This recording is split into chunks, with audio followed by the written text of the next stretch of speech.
ഗഡ്കരി ബഹുമാനപ്പെട്ട മന്ത്രി ദേശീയപാതാ വികസനത്തിൽ കേരള സർക്കാർ എടുക്കുന്ന പ്രത്യേക താല്പര്യത്തെ അഭിനന്ദിക്കുകയുണ്ടായി.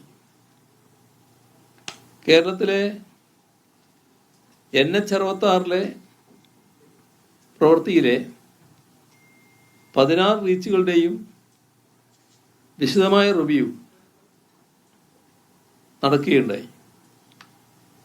അതിൽ അദ്ദേഹം വ്യക്തമാക്കിയ കാര്യം, ഡിസംബർ മാസത്തിനുള്ളിൽ തന്നെ NH-66 മുഴുവൻ റീച്ചുകളും പൂർത്തീകരിക്കാൻ ശ്രമിക്കുമെന്നാണ്. അത്തരമൊരു ഉറപ്പ് അദ്ദേഹം നൽകുകയുണ്ടായി. അതിനുവേണ്ടി അദ്ദേഹം മുൻകൈയെടുത്ത് മുഴുവൻ കോൺട്രാക്ടർമാരെയും പങ്കെടുപ്പിച്ച് NHAയുടെ ഉയർന്ന ഉദ്യോഗസ്ഥരടക്കം കേരളത്തിൽ നിന്നുള്ള പൊതുമരാമത്ത് മന്ത്രിയും ബന്ധപ്പെട്ട ഉദ്യോഗസ്ഥരുമടക്കം അടങ്ങുന്ന ഒരു ഉന്നതതല യോഗം അടിയന്തരമായി വിളിച്ചു ചേർക്കുമെന്ന് അദ്ദേഹം വ്യക്തമാക്കുകയുണ്ടായി. അതോടൊപ്പം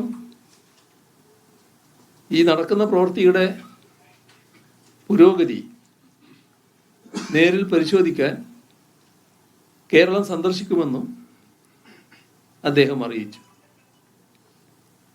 ഇപ്പോൾ പൂർത്തീകരിച്ച റീച്ചുകളുണ്ട്, പൂർത്തീകരിച്ച ഒരു റീച്ചുണ്ട്, ബാക്കി റീച്ചുകൾ പൂർത്തീകരിക്കാൻ പോകുന്നു. അപ്പോൾ പൂർത്തീകരിച്ച റീച്ചുകളുടെ ഉദ്ഘാടനം, ഡിസംബറോടെ പൂർത്തീകരിക്കുന്ന റീച്ചുകളുടെ ഉദ്ഘാടനം ജനുവരിയിൽ നടത്താനാകുമെന്നാണ് അദ്ദേഹം പറഞ്ഞത്. 5 റീച്ചുകൾ ഇപ്പം തന്നെ കണ്ടിട്ടുണ്ട്. ബഹുമാനപ്പെട്ട മന്ത്രിയുടെ ഇടപെടലിൻ്റെ ഭാഗമായി അത് കൂടുതൽ റീച്ചുകളായി മാറുന്നുണ്ടെങ്കിൽ പൂർത്തീകരിച്ച റീച്ചുകളുടെ ഉദ്ഘാടനം ജനുവരിയിൽ നടത്തുമെന്നാണ് അദ്ദേഹം അറിയിച്ചത്. ദേശീയപാതാ വികസനത്തിൽ സംസ്ഥാനം കാണിക്കുന്ന പ്രത്യേക താല്പര്യം കണക്കിലെടുത്ത് സ്ഥലമേറ്റെടുക്കലിൻ്റെ ബാക്കി തുക, നമ്മൾ നേരത്തെ നൽകിയ തുകയുടെ ഇനി കൊടുക്കാൻ ബാക്കിയുള്ളത്, അത് ഏകദേശം 237 കോടി രൂപ വരും. അത് ഒഴിവാക്കണം നമ്മൾ ആവശ്യപ്പെട്ടിരുന്നു. അത് എഴുതിത്തള്ളാൻ ആ ആവശ്യം, നമ്മൾ ഉന്നയിച്ച ആവശ്യം അദ്ദേഹം അംഗീകരിക്കുകയുണ്ടായി. ഇതിനു പുറമെ പാലക്കാട് കോഴിക്കോട് ഗ്രീൻഫീൽഡ് ഹൈവേ പ്രവൃത്തി ഉദ്ഘാടനം ജനുവരിയിൽ നടത്താനാകുമെന്നും പറയുകയുണ്ടായി. തിരുവനന്തപുരം ഔട്ടർ റിംഗ് റോഡ്, അത് NH-866 ആ പ്രവൃത്തിയുടെ തുടക്കം കുറിക്കാൻ ചില തടസ്സങ്ങളുണ്ടായിരുന്നു. ആ തടസ്സങ്ങളെല്ലാം നീക്കി ജനുവരിയിൽ അതിൻ്റെ പ്രവൃത്തി ഉദ്ഘാടനം ചെയ്യാനാകും എന്നാണ് യോഗത്തിൽ അറിയിച്ചിട്ടുള്ളത്.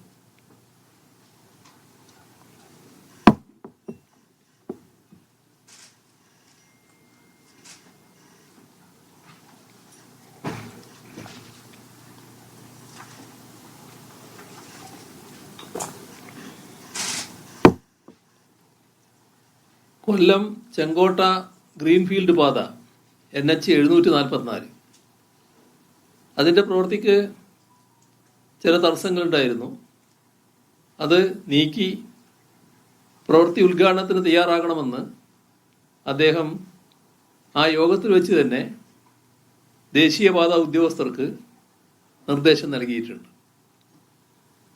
നിലവിലുള്ള NH-744 റോഡ് വൺ ടൈം ഇംപ്രൂവ്മെൻറ്റിൽ പ്രവൃത്തി നടത്താൻ തീരുമാനിച്ചിട്ടുണ്ട്.